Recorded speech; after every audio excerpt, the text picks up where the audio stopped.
Tonight, Kristen and I just wanted to give the opportunity to our community to learn a little bit more about decision making and give you some really practical tools to help you kind of launch into the new school year with the kids you're parenting or grandparenting or supporting as a mentor. And there are some nice just exercises we're going to do tonight and examples to maybe just give you a few tools. Obviously, we can't give you like all of the things that we have to offer, but we want to give you just a nice overview and some things that you can start implementing right away. So today, your presenters are me, Amy Day, and so what's interesting about my life, I think those of you who know me know that probably I do my best work at my kitchen table with my friends and a cup of coffee or young people that I might be working with, and just really supporting people at where they are and understanding what they care about to be able to move forward through decisions that they need to make about their life through to action. And that gives me great joy as a person to be able to do that for people and support them in that process. Some of you may not know that I was raised in the environment of this kind of crazy island of decision analysis where I was raised thinking about decisions differently, I think, than many people, because my father was a founder in the field of decision science. So these things that seem really natural to me are things that maybe aren't as clear or fluent for other people. And so I love being able to offer those kinds of just tricks that are just natural habits for me that, you know, might be able to be helpful to other people. So I'm excited to be here. And I just launched my third child off to college, and I've launched kids through gap years and through different transitions. And so it's kind of a creative mess sometimes or exciting when all those changes happen. So I'm just excited to be here, and I'll turn over to Kristen. Good evening, everyone. So I'm Kristen Jawad, and I'm a parent of two young adults. And they were raised with practicing compassionate communication or nonviolent communication. And they both have also taken the basic foundation course of decision making. And it's been a lot of fun introducing them to some of the curriculum that we've developed and getting their feedback. And we really enjoyed spending the last year gamifying some of the activities that we do. And we're continuing to develop and kind of test out our material. And so we're open to the feedback that you have for us tonight, and we hope that you find this useful. September can be a really challenging time for families, and so we hope that you get some practical tips that you can apply as soon as the webinar is over.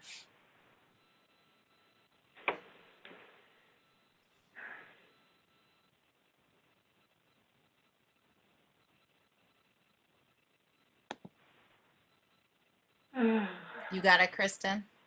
Did we? Oh, okay, yeah. Great. Amy's got the slides. Okay, so tonight we're going to be learning about decision parenting, and we're actually, what's going on? Your internet keeps sort of freezing a little bit. Okay. Is it better now? Yeah. Okay, sorry. So tonight we're going to be discussing decision parenting, and we're hoping that you learn something tonight that you can share with your family, and that the language of decision making and the VIDA model that we're going to present tonight will be practical and a useful tool for you to make decisions together as a family and to honor everyone's values.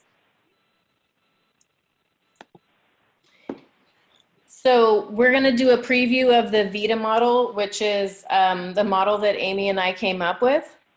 We'll go into some details about that.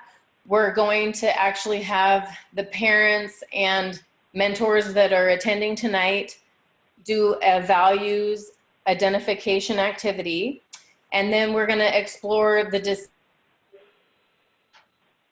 process. And tonight, because we have about a dozen people attending, we're going to mute the participants so we don't have a lot of background noise. And if we're also going to ask you to use the chat box to answer questions. And if you have any comments or questions, or if there's any technical issues, please put that in the chat box so that we can address it. And at the end, yeah, okay. So this year, this new school year, actually, I think a lot of us are still kind of developing our new routines and getting used to our schedules. And we're helping the young people in our lives transition out of summer, which was probably pretty relaxing and fun, and less of a schedule, to quite a few decisions quickly. I'm guessing a lot of you had to deal with as you transition back into the academic school year. So right now, tonight, we're going to ask you, what is one decision, a challenge, or an opportunity that you're facing right now as a parent? And if you could respond to that question in the chat box with a sentence or two. If you have children at home, you can maybe respond about them. If you have, even if they're grown children, not living at home, or maybe they're launched, maybe they're at college. Maybe they're grandchildren. Some young person that we care about that we're helping to support.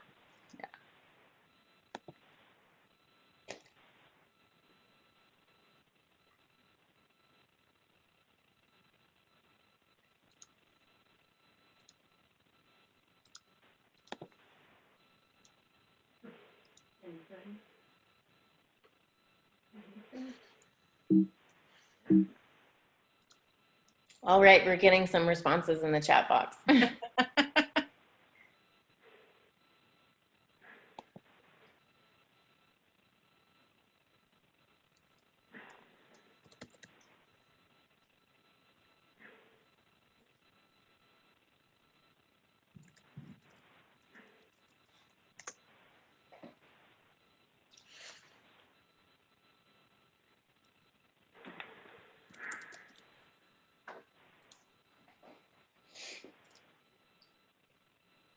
Mm-hmm.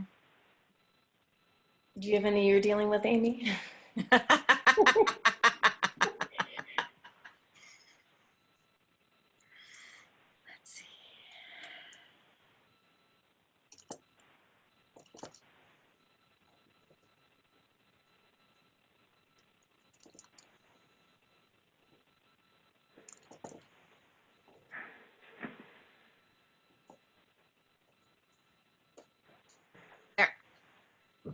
All right. So we have how much to remind my child to do their homework, finalizing financial aid paperwork and driver's ed, and how can I support my kid in making their own decision, and how to support my emerging adult in searching for a job and overcoming fear. All right. Great. That's a pretty good variety. So I want to talk a little bit about something we call graduated autonomy. And graduated autonomy really starts right away with the first steps that a child makes, right? They go from being completely dependent to saying, I do it self, whatever that looks like.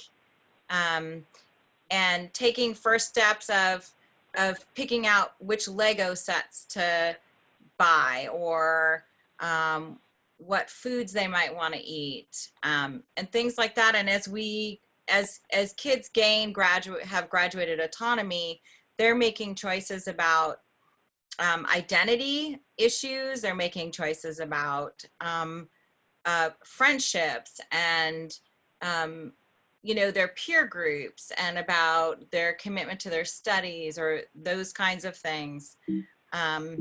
They As they get older, they might start to think more about how they want to design their life, what they would like their life to look like, how to sort of get there. And I think of this as sort of like a bell curve with a big long top to it, right?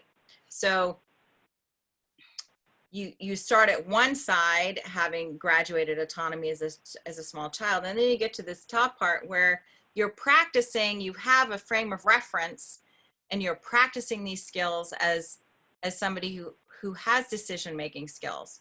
And then as you age, of course, there's the other side, which is you're more wise, you have more you can reflect more on your life, and maybe even you start to lose some of your autonomy. Maybe you need some more help, or you need help driving, or maybe people start having to make decisions for you about nursing care or whatever, right? So it's this whole sort of arc of life. But I think what's interesting is we all, no matter where we are, we're making choices that are deciding what our future is going to look like. And so that skill building is so important, so that as we age, we can have more and more practice in an effective way in making decisions.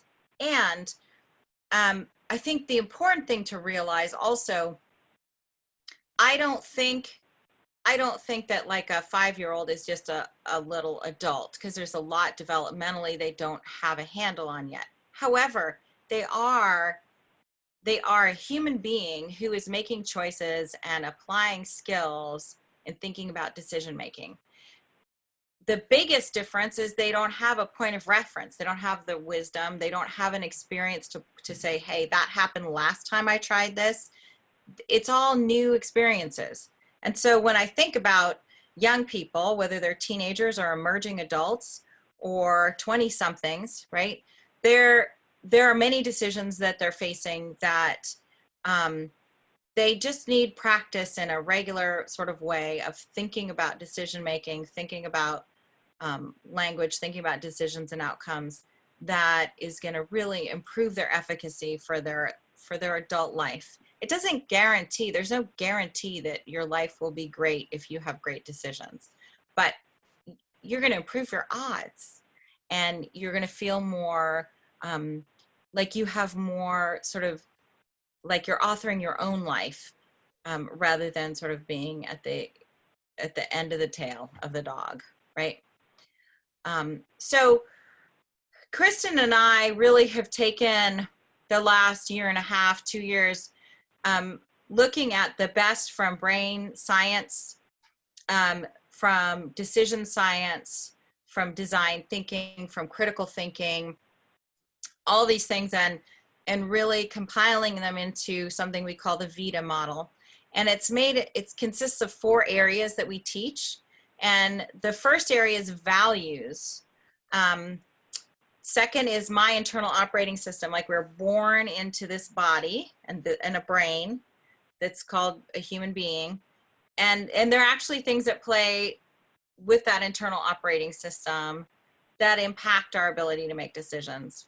Then there's a decision process that's actually based in decision science that people have applied to big companies and to improve their upside and their profit. But actually, you can apply that process to an individual extremely effectively to make high quality decisions. And then, of course, there's taking action. So the first area of values is really saying, who am I? And the reason we lead with this is because this is core to every human being and every decision that we make. If our values are not aligned with the decision we're making, it's actually really hard to take action. So, so when we look at values, it's what are my values? What are those core motivators for me? And in a family setting, what is this constellation of my family's values? And how can we support each other in our decision making out of our specific values as a person? It's also looking at preferences and personal strengths, learning styles. It might be looking at an inventory like Myers-Briggs would be an example. There are other inventories you can do. Really doing an inventory about your strengths as an individual just gives you a lens to look at what do I have that I share with the people around me, and what do I have that's different that might actually add one of my strengths to their weakness, or one of their strengths might add to my weakness. How are we stronger together? Thinking about what personal strengths or gifts we have to be able to support each other more effectively. So values is really central. It's the powerhouse to all decision making. More and more people are saying that values identification is profoundly powerful to results for people. Stanford University did a study on values and identity, and they had students really in two groups, one identifying values of their own in middle school and writing about why that value is important to them. And they maybe picked two or three. And then they had a control group that just did values like, who's a person you admire? Maybe it's my grandma, maybe it's Martin Luther King Jr., whoever. What were their values and why was that important? So they looked at these two groups. Well, the group that actually identified their own values and kind of reflected on that during their school years, not in a big way, but could keep tapping back into that, it actually helped close the race and gender gap of people going on to further education. So it's actually super important to really think about the person behind the decision and what do they care about. Now, my internal operating system, we're not going to spend a lot of time on this tonight, but it's really, how does the brain work? How can I hack my brain to integrate some of my choices into my habits? What does that look like? What's actually happening? How am I regulating my own emotions? How am I providing myself self-care so that I'm more fit to make a good decision? I'm sure all of us can think of a time when we were so angry or frustrated that we actually acted out irrationally and made a choice that we later regretted.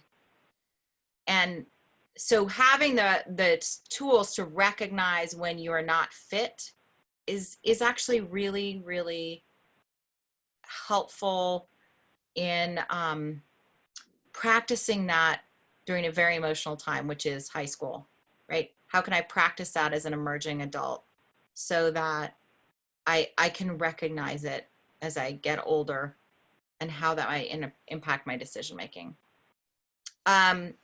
There are unconscious biases out there. So how do we make the unseen seen? Those are cognitive biases that people use against us sometimes in marketing, all the time actually. And recognizing our own risk preferences, our own fear, our own anxiety, being able to self-reflect. Those are all part of the operating system that impacts our decision fitness. Then there's a decision process. It's clear 6 steps to really energize a decision through a whole 6-step process I'm going to walk through later on in the webinar. And really thinking about decisions and outcomes. The interesting thing about decisions and outcomes is oftentimes we're an outcome-based society and we say this was a great outcome, so you must have made a great decision. And that's actually not correct. Did you make a great decision? And then what did you experience? And if it's a bad outcome, you make a great decision, have a bad outcome. I'm so sorry you experienced a bad outcome. It sounds like your decision was great. Keep doing it. Keep making good decisions. And and flipping that can really be such a relief for anybody, for young people, but for anybody, really.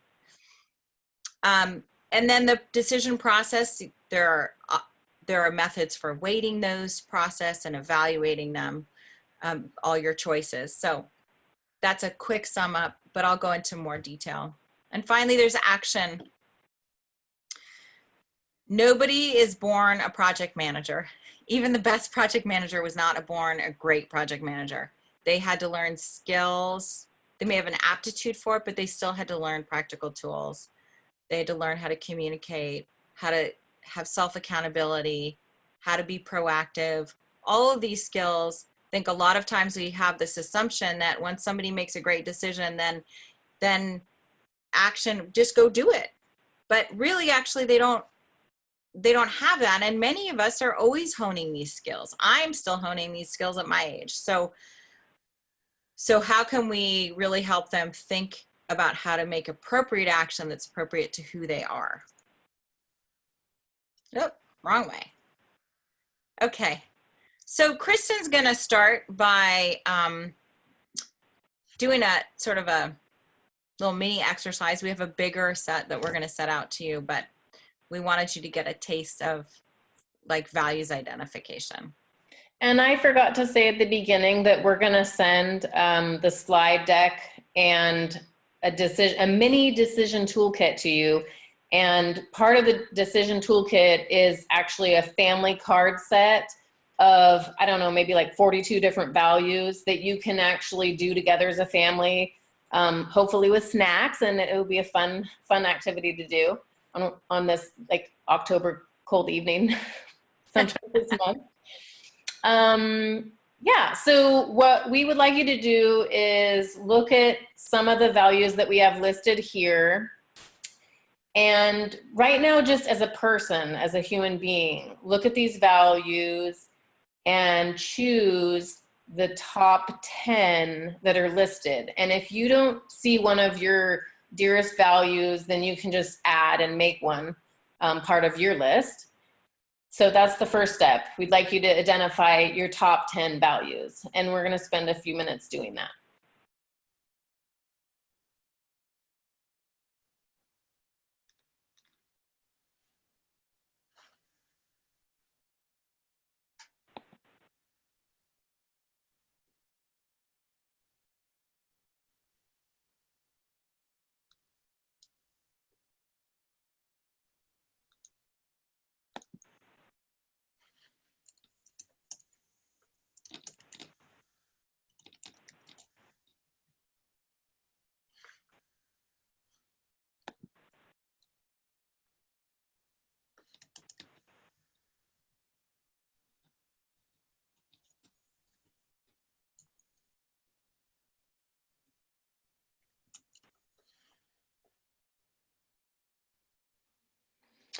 And in the chat box, when you're done, if you could just say done, then we'll know and we can move on to the next step.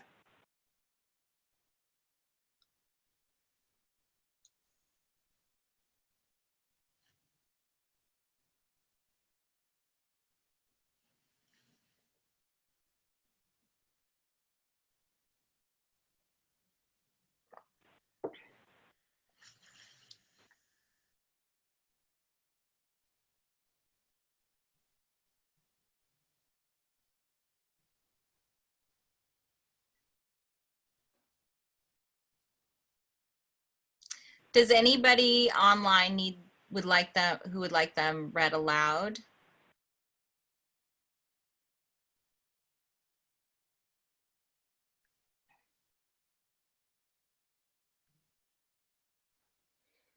Actually, we have one person that's just by phone, so Okay. probably cannot see the values, Okay. but they'll get them in the email. Okay. Why don't I read them aloud real quick?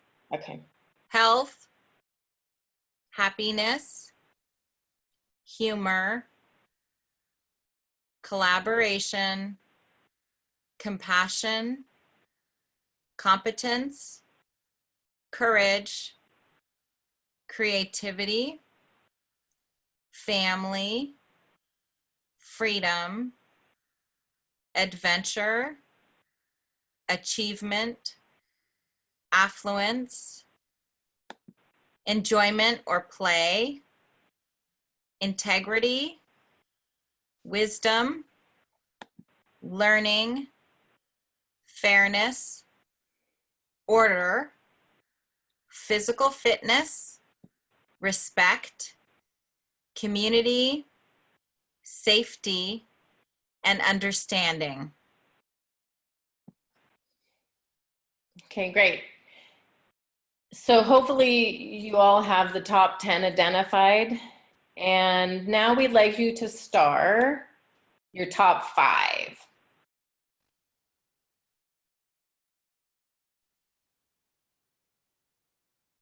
Your super values.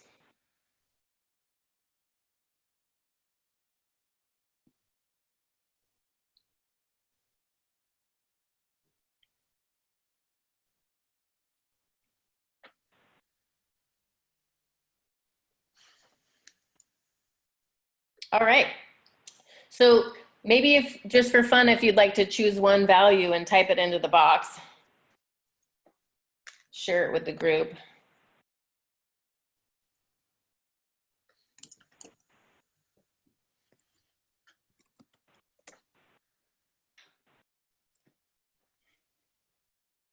All right, so we've got community, fun, humility, and I'm sure there's some other ones out there. So it's important to go through our values on a regular basis so that we can make sure that our decisions are actually aligned with how we want to actually show up in the world. And I think as we were preparing for this presentation tonight, I was telling Amy that I really want the adults that are in the webinar to think about their values just as an individual, because I think when we start to put on our parent hat or our teacher hat or our grandparent hat or our mentor hat, it may shift the values, how we weight the values.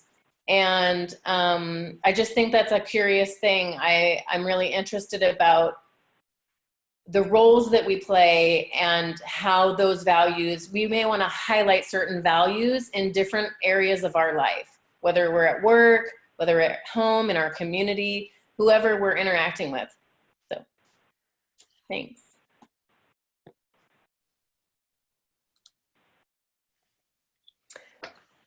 Okay, and so one of the reasons why we've included the V as part of VIDA model, and we actually share this when we work with young people as well, identifying our values is important because whether we're conscious of it or not, that's what we're actually living. That's what our children are experiencing, and all our loved ones and friends and neighbors, that's how they interact with us. And so we want to invite families to have more conversations about values and to find the common shared values. And also we believe that it can help with understanding, increasing understanding, because if we can connect at a values level, then we can get really creative about choosing different strategies that actually meet multiple needs. And as our children gain autonomy, there's certainly opportunities for misunderstanding or for conflict to occur. And so I think for me, it's a heart-centered practice when I talk to my kids. I really want to understand what's important to them so that instead of it being a quick no or not a high priority for me, when I can understand the thinking behind why something is important to them, then it's almost like there's this freeing up of willingness when I actually understand them better. So I'm sure we've all kind of had one of those experiences in our lives where when someone reveals what needs are actually met by certain decisions, somehow like magic, there's usually more willingness and goodwill. So and that's important when we're making shared decisions. And As our kids get older, there's financial decisions that impact us, there's legal decisions that impact us, and certainly, you know, emotional and physical decisions. So we are interested in supporting young people gain access to resources and to actually experiment with making decisions in a safe and supportive environment, so that when they actually are adulting, they feel totally confident and that they know that they have a support network around them of adults and mentors who they can reach out to when they're confused. And we do that as parents. We do that as adults. When we're kind of frustrated about something and our blinders are on, it's really helpful to bring in a different perspective. So I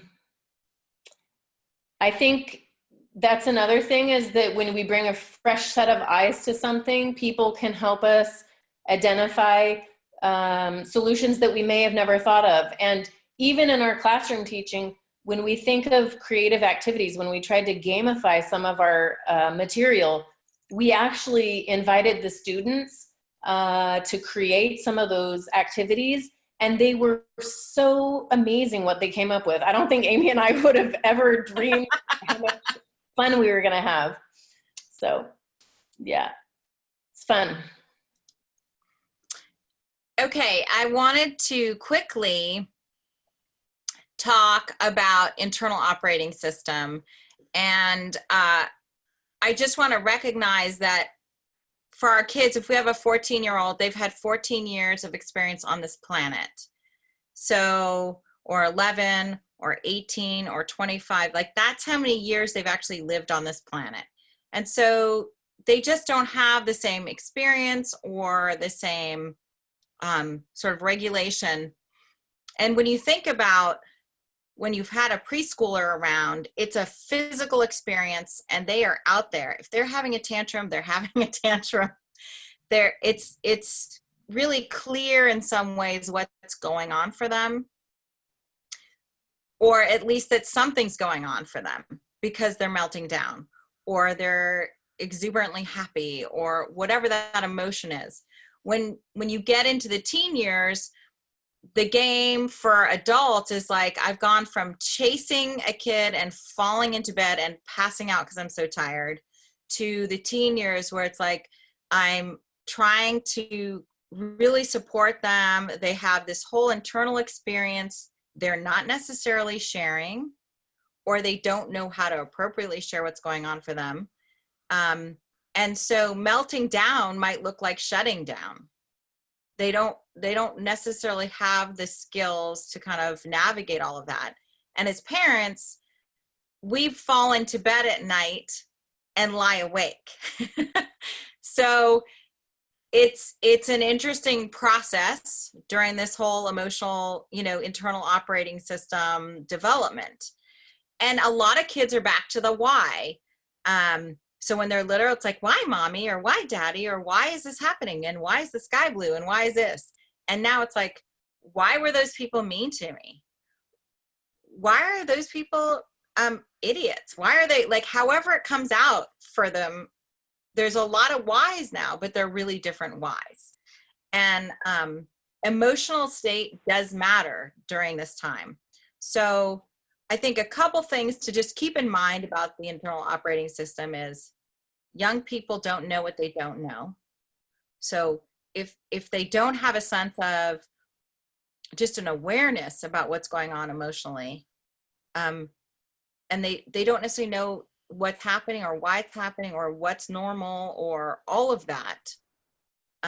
So as adults, helping them to recognize the things that they don't know, that they don't even know that they don't know, even though they think they know everything, right?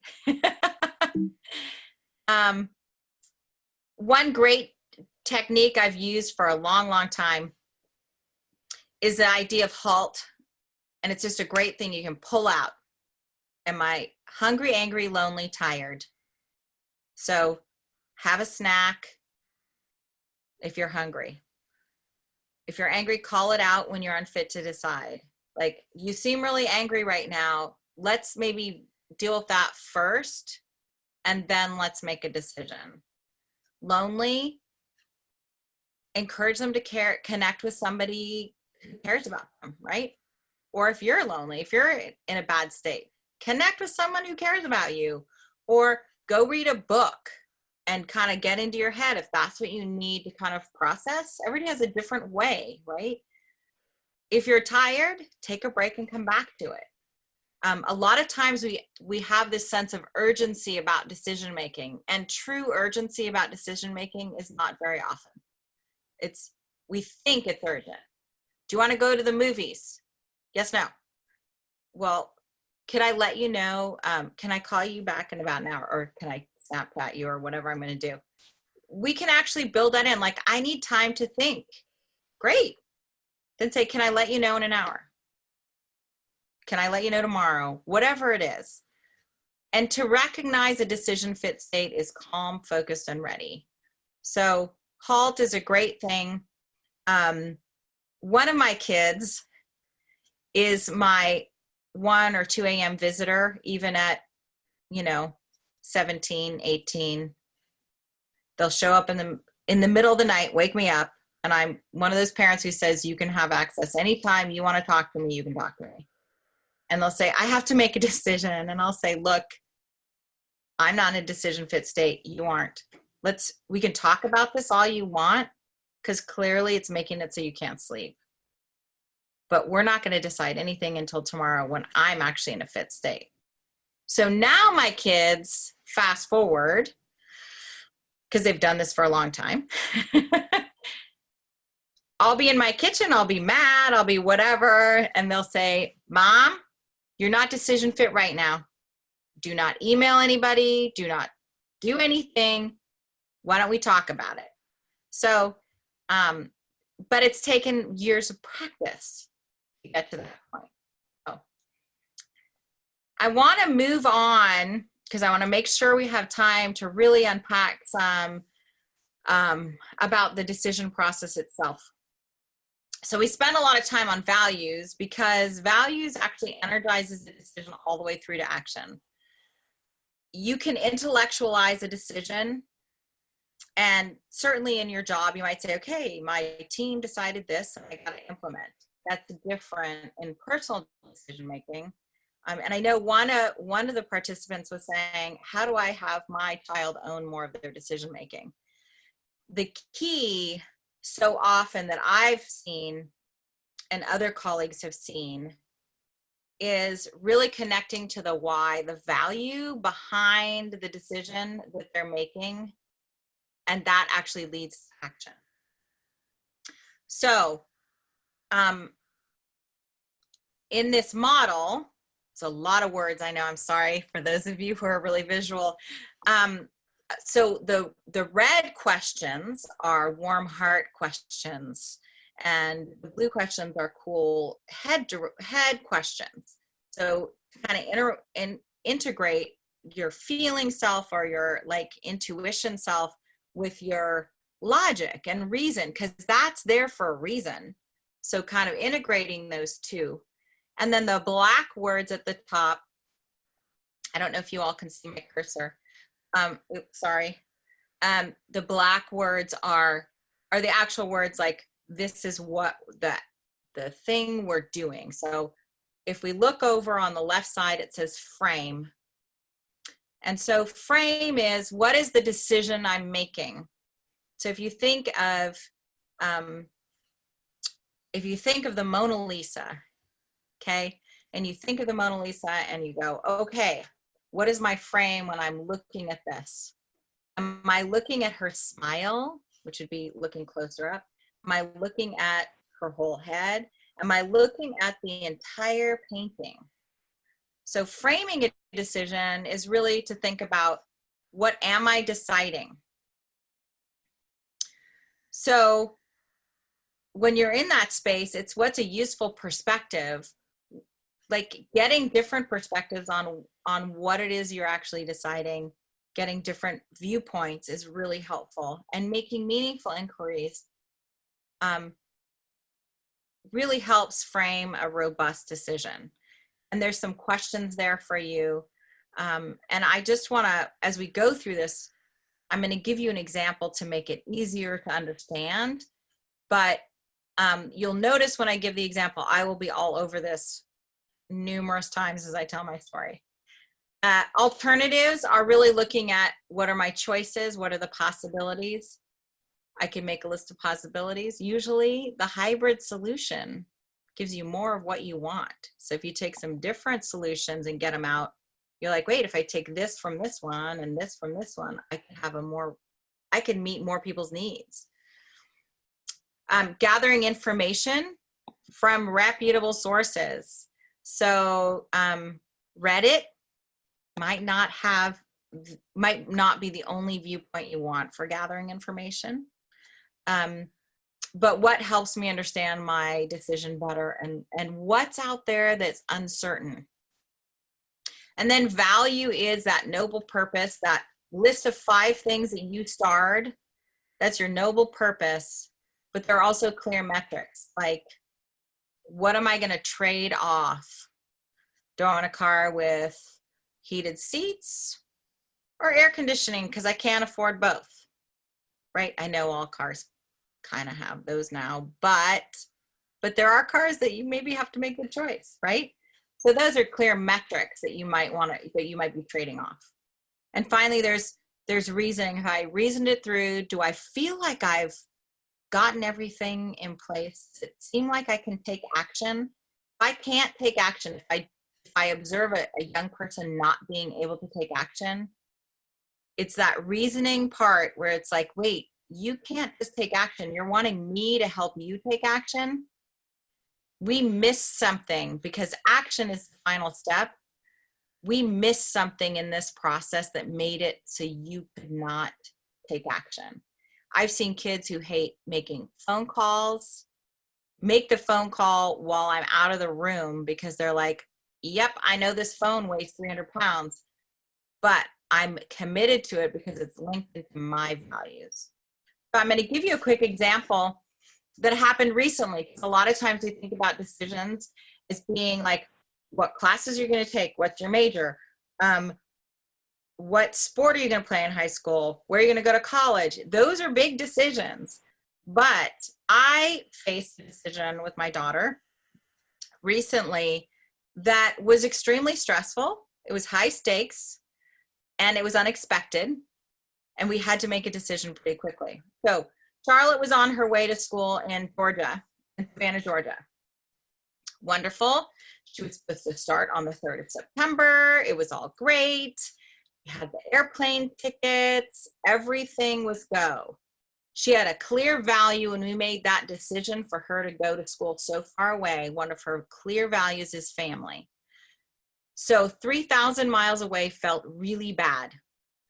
And so to mitigate that, we had conversations about how we could meet that need for her. So she felt like this school that was a really great fit would be more appealing, or she'd feel more supported to be there and still feel cared about by her family and her community. She's very community oriented as well. So our choice was, back when we were going on the 3rd of September, we were going to go. She was going to have orientation for 4 days. We were going to go ahead of time.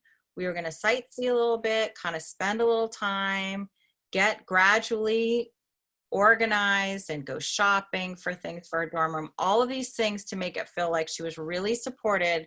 So when we left, she felt really empowered to have a great experience. So then a hurricane came. And all of a sudden, all this planning that we did is out the window. So how do we support Charlotte in feeling supported and connected to her family when she leaves for college, so that she starts from a place of success rather than a place of stress and anxiety? When that hurricane hit, she was out of her mind, anxious and crying. It was overwhelming. So all of a sudden, the airport's closed. The town of Savannah is closed. We don't know when it's going to open. And we don't know what to do. And we can change our airplane tickets. once. So there's a lot of uncertainty in that information spot, tons of uncertainty about when are things going to be able to happen. So we went ahead and said our frame really was, and we didn't state it like, here's our frame. We just said, Charlotte, it seems like you really need to still be supported in having the successful launch to college and really having your family support you. Yes. Great. So that was actually what we were deciding is how are we going to still do that? So then we're like, well, we can change our tickets once. We don't know when the hurricane's going to leave. We don't know what damage is going to be done. We don't know how long that's going to take. And we know everybody else got this email from the airline saying you can change your ticket once. So we got to change our ticket as quickly as possible because she has to get there. And it can't be after the start date. So her college had a guess as to when the start date would be. They said, we think it's going to be the 9th, but we can't be sure. So we brainstormed alternatives about this and said, okay, we can go the 8th, and then you'll be ready to go. Orientation's now a day and a half long. We're going to do all that shopping. We're going to do all this stuff in 3 days that we were going to do in 5 or 6 days. But what if the college is still closed? Then what? So what we decided is we actually needed 2 alternatives. We decided we had to change our tickets, and we had to also come up with a plan B. And we knew one person in Georgia, and that was her roommate's family. We'd met once at the visitation day. So literally I called the roommate's family and said, if the school's still closed, can we bring Charlotte to you? Can you move her in? And they said yes. So we had a plan and a backup plan, and she felt supported. It was not ideal, but it was good. It was really good. We went ahead and had to gather information about where to stay, what we're going to do, how's that all going to work, new schedules. There's a lot of information. But really bouncing through all of these things with keeping in mind that we'd anchored that frame in her values. It's really irrelevant. If I said, you know, I flew on a plane to college by myself, that's not really relevant to her decision. That's me, that's not her. So I anchored all of that back to the frame. So we took her to college. We did all of those things. It was kind of insane.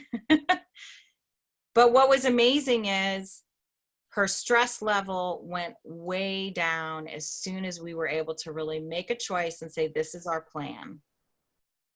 And here's how it's going to be okay. And we're going to honor this value that you have. The other really amazing part of that was the alternatives piece. I may have talked to some of you about this because when I'm making a decision, I'm going to ask other people I know might see something I don't see. And so that makes a more robust decision. And I have lots of friends who have other talents. Like, I'm a talented person, great. But I actually have weaknesses too, just like everybody else. So those people that I reach out to, I know complement what I have and give me a more robust decision because of their strengths. So kind of back to what we talked about before about families and about knowing where we complement each other. This is really helpful in your community and your family to really engage people in your family who have a gift, even if they're 10, and say, what would you do? Because that's helping them practice thinking about alternatives and thinking about decision making.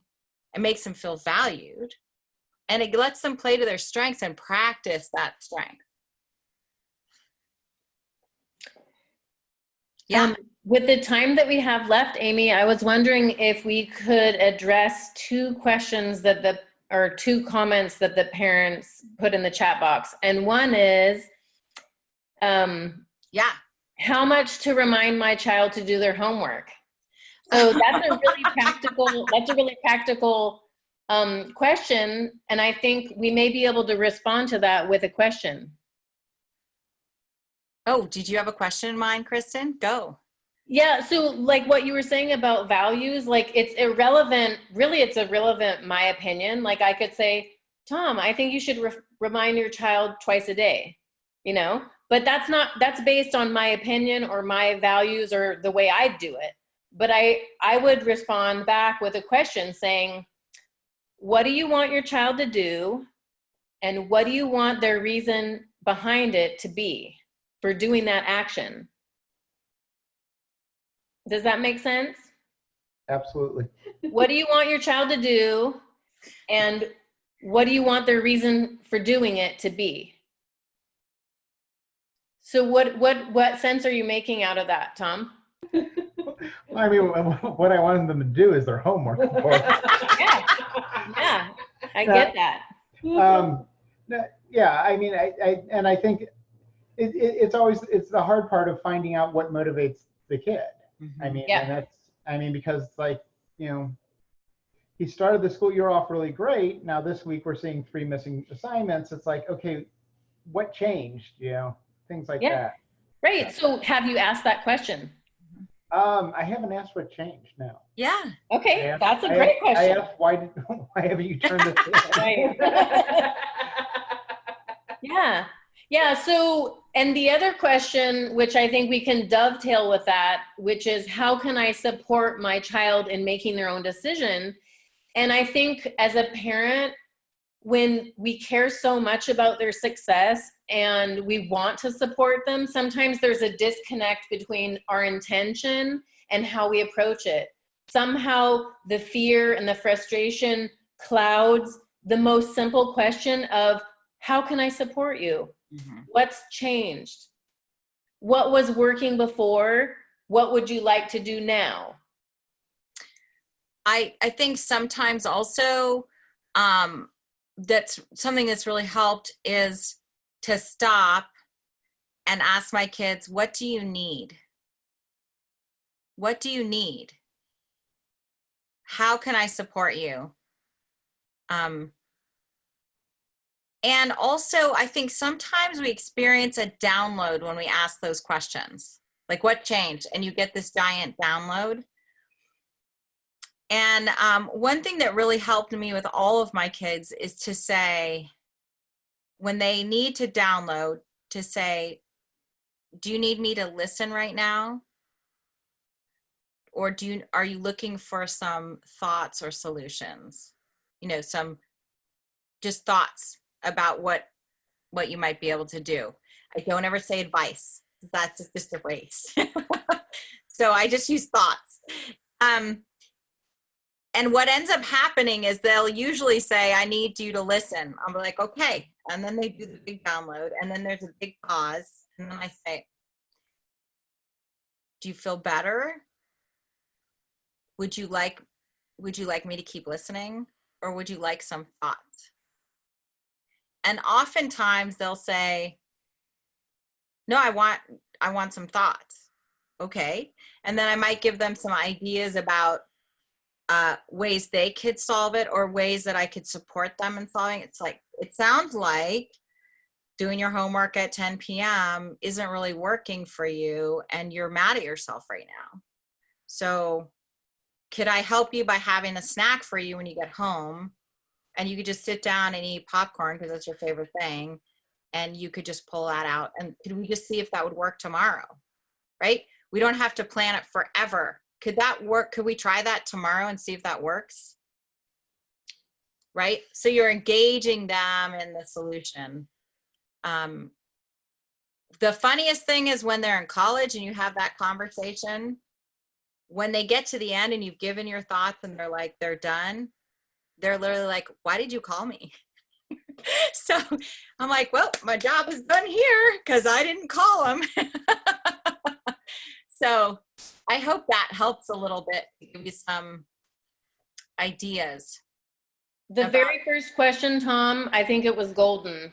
You were like, what changed? And I think sometimes layering the questions, it depends on how you're interacting with your child or young adult. They might appreciate just letting that sink in. And especially if it's asked from a place of curiosity versus an accusation. Curiosity seems to...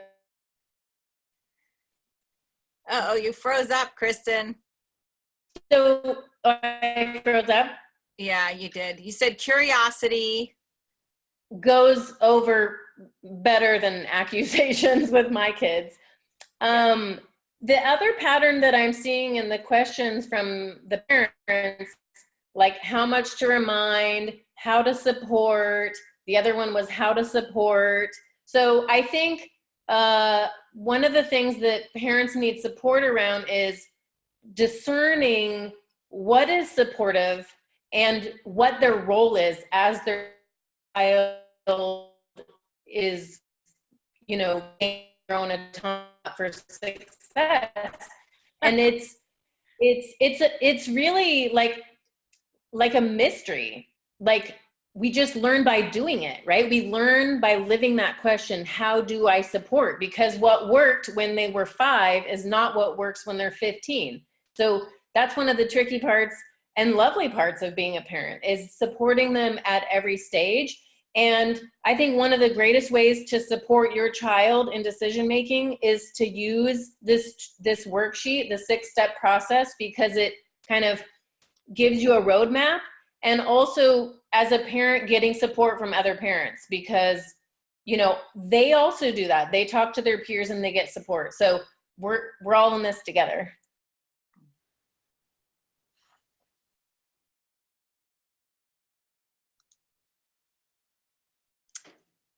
So we're almost at time. We're going to send you out the slide deck. This is a nice little list about action. Just remember, when you talk about action tools, we all might say, oh, you should have a calendar. That might not work for some learning styles. So let them lead in thinking about what tools they need. Do they need a physical tool? Do they need an online tool? Do they need one on their phone? Do they need it to pair to their computer? And you don't actually do a project. You can only do the action steps related to it. So how can we get there to having a good result? Maybe we'll have to email you and ask you what's one takeaway. If you have time to just type something really quickly, what is one takeaway that you got from this webinar? Just put it into the chat.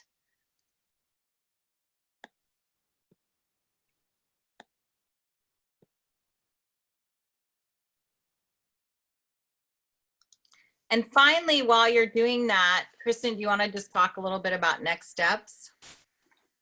Sure. We're going to be sending a follow-up email that has information about a decision parenting cohort.